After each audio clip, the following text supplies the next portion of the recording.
We're going to talk today about, we talk financial. We got a lot of great feedback so far from our listeners and viewers, and especially as it goes out to syndication this week. And one topic I wanted to cover this week is involving healthcare. We think veterans have it all, man. You're good. You have the VA. You're good. You've healthcare for life. You're special. It's not that simple, is it? Thanks for having me on again, Neil. No, it's not that simple. First and foremost, I would encourage every veteran to at least register with the VA.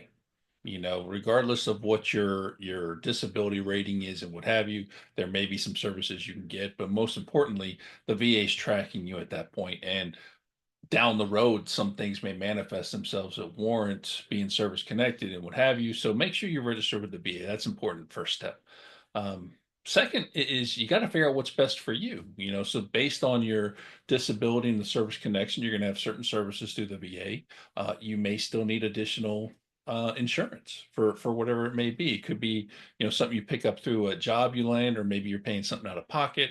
Maybe you're doing the different TRICARE plans that are out there through the military available to veterans, because TRICARE is what we had coming up through the service.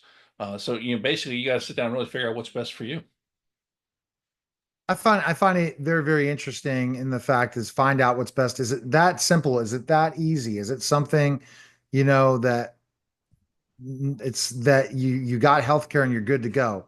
Or is it based on if you have a job, based on many different things once you're out for healthcare? I won't say that healthcare is simple because I don't understand it. That's for sure.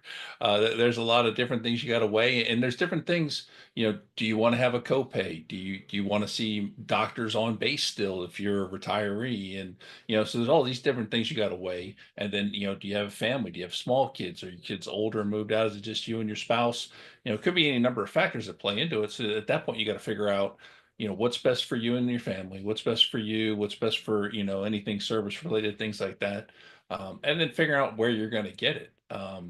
Most jobs, you go start a second career, most of them are going to offer healthcare.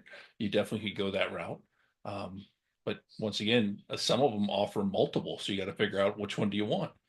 So it's really taking a look at all those different factors, and maybe you already have a doctor you like. Are they in the network for your coverage? If not, maybe you got to pick a different coverage. So these are all these things you got to start weighing.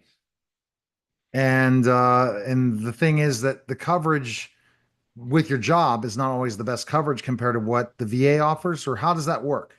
With if you do register for the VA, what type of health insurance do you get if you don't have health insurance with anybody else? So I don't know the different breakdowns as far as the um, percentage disability you have to receive certain services. I do know you have to be 100% in order to get dental services through the VA. But there are different things that you can get through the VA. And typically it starts with a once a year checkup with your VA doctor. And from there, there'll be different things that you can get referrals to and what have you within the VA system. So I know as a retiree, um, I do some of my stuff through the VA. I don't do everything. I do some of it. And even the VA doctor said some of it's going to be faster to go, through your other healthcare. So trying to figure out, which service is the best way to go, which way. Um, those are things I have to weigh. And it's stuff that we've been able to successfully navigate because we do our research and we figure out what's best.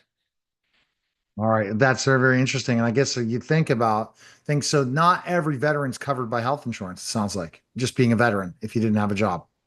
Not 100%.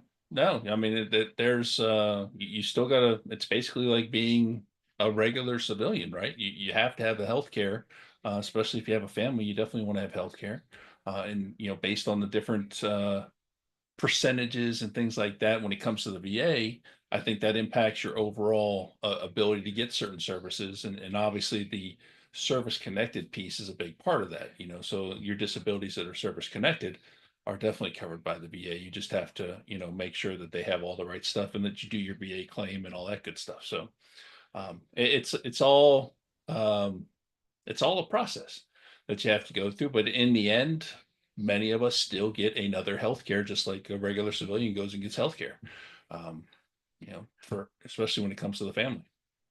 And a lot of times you look at specifically enough getting a job. That's where the important thing of transitioning versus an entrepreneur route where you're going to have to go through, the Affordable Care Act. You're going to have to do a lot of different things and you got to be investigate those things. And you recommend you investigate these things before you transition out of the military.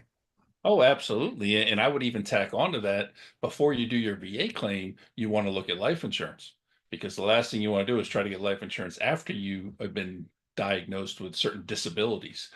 So something as simple as the life insurance piece, you want to take a hard look at that prior to doing all that before you get out. So definitely sit down, do your homework. A lot goes into this transition process, and healthcare, life insurance, those are big ones. Healthcare, life insurance, and then the beat goes on different things. And that's another one I guess we have to talk about is life insurance. So you don't have a life insurance policy for life if you're in the military. These are things, a simple plan, right? You get something based on your pension, right? So the service offers a life insurance that you can pay for. While you're on active duty, you pay a small fee, but you're covered by what they call SGLI, service member group life insurance. So if anything happens to you while you're on active duty, you're covered that way. But a lot of people don't think about that piece, or they immediately go to the veteran, the VGLI version of it, which a lot of people do that, and that's fine. Or you can go find some other policies out there depending on what you want to do. All right. Best place to go is BetSOSpodcast.com. You can find see, everything right there. I love these conversations transitioning. If people want to comment, especially on one of these videos, or listened and watched the show on YouTube, or are still asking questions or listening on the radio, feel free to reach out and tell us what topic you'd like to talk about the transition process because there's so much things involved in veteran transitions and those transition stories. You got to go check out all his podcasts because not every story is a perfect story, Yep. and you got to be prepared through that transition period. And there are people that transition 5 years out, like it's the military's not for them, and they still have to go through that process. It's not Yep. easy. Okay. Appreciate it, Sean. Absolutely. Thanks a lot, All man. right.